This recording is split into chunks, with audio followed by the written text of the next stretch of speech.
سنتی بازا برید کنار دیگه، دارم لقمه میپیچم براتون. باش میزنی میاد بالا. بعد بریم سراغ ترندترین لقمه کله پاچه. باجن آقا اول فولشو میذاری، بعد یه ملاقه روغن میاد این رو، نوبت این نونشه. یه بناگوش برات خورد کنم. اینم ادامه یه بناگوشه. اینم که همه در جریانش هستن، گوشتای لختشه.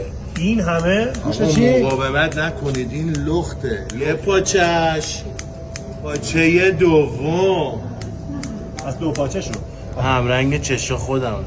بره داخل لقمه. اصل کار سس مغزشه. سس مغز؟ یه ملاقه سس مغز میاد. به به، اینم از آبشار سس مخصوص. این سس رو هیچکی نمیدونه چیه. اینم از ادویه مخصوص. این مرحله واسه آدمای قوی بازه، بخوان اضافه میکنم دوباره روغن، نخوان دیگه نمیدونه. سنتی بازا برید کنار دیگه، دارم لقمه میپیچم براتون. چه لقمه چرباچی دیگه کله پاچه سنتیش فایده نداره سعید جون. کله پاچه رو مدرنش کردی. بله، لقمه رو برات تنوریش میکنی. اینم از ترندترین لقمه ای که بهتون گفتم. باش یواش میزنی میاد بالا. بعد نوش جونه. اینو فقط شعبه نیاوران داری دیگه. تو ایران فقط نیاوران.